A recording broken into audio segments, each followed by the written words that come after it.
Le guide ne le dit pas. 6 heures. Le marché s'éveille déjà. Nishiki, avant la foule. On entre. Une galerie couverte, des saveurs intactes depuis le XVIe siècle. Voilà, Nishiki. Seuls les habitués s'aventurent ici au petit matin. L'odeur de soja chaud flotte déjà dans l'air. On suit le fil. Ce matin, on flâne parmi 4 adresses confidentielles du marché. Du tofu tiède aux brochettes laquées. Un parcours de saveurs brutes. Pas de file d'attente, pas de selfie, juste l'âme du quartier. Le carnet de voyage commence ici.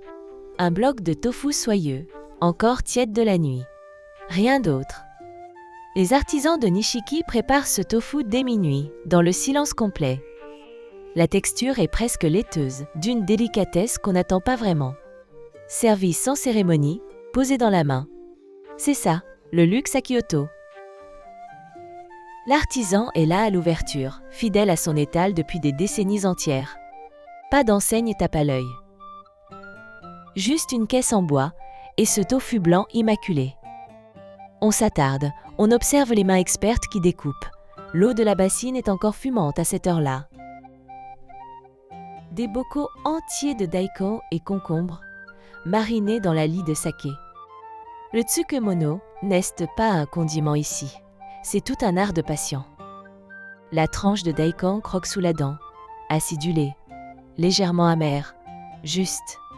Les étals débordent de teintes terreuses, ocre, ivoire, vert sombre profond. On achète en petites portions, à picorer sur place, debout dans la ruelle.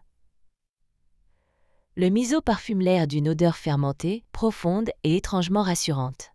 Chaque marchand a sa propre recette, transmise en silence. Le temps suspendu d'une bouchée prise entre 2 dalles de pierre.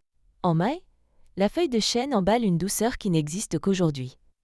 Le kashiwa mochi est un rituel de saison. Là, et nulle part ailleurs en ce moment. La pâte de riz est douce, presque neutre.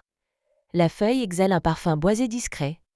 Les kashiya, ces maisons de confiserie, perpétuent ce geste depuis l'époque Edo. Le wagashi n'est pas fait pour durer, on le consomme le jour même. C'est la règle. La vendeuse enveloppe chaque pièce dans un carré de papier, avec une précision totale. Sucré, éphémère, exactement comme le printemps de Kyoto. On s'attarde sur la vitrine, hésitant entre 2 formes délicates. Une brochette. Un œuf de caille laqué. Le poulpe siffle encore sur la flamme. Cette minuscule échoppe n'a pas d'adresse officielle. On la trouve au nez, toujours. La laque de soja caramélise sur la flamme vive. L'odeur traverse toute la galerie.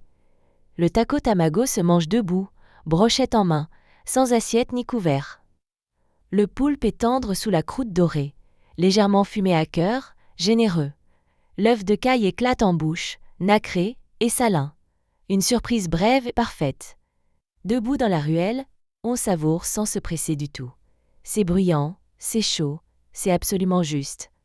Un bon spot, la règle d'or, arriver à Nishiki avant 8h30 du matin, pas après. Passé 9h, les groupes envahissent la galerie et les étals se vident vite. L'entrée principale se trouve à 2 pas de la station Karasuma, ligne Hankyu. 5 sen en poche suffisent pour picorer d'un bout à l'autre du marché. Déambuler lentement, sans plan précis, c'est la seule méthode qui vaille. Pour prolonger ce matin kyotoïte, le quartier Nakagyo est idéalement placé. Le Mitsui Garden Hotel Kyoto Shijo, à 10 minutes à pied, propose un intérieur épuré. Budget plus serré ?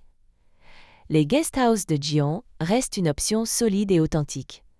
Une chambre tatami, des shoji coulissants, l'essentiel de Kyoto, sans superflu. Nishiki est d'abord un marché de quartier qui tolère les curieux, pas l'inverse.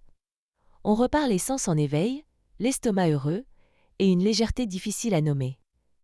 Si ce voyage te parle, abonne-toi à Vadrouille Expérience. Chaque semaine, une escale que les circuits organisés n'ont pas encore repérée. Prochain départ dans 7 jours. À tout de suite. On part ensemble.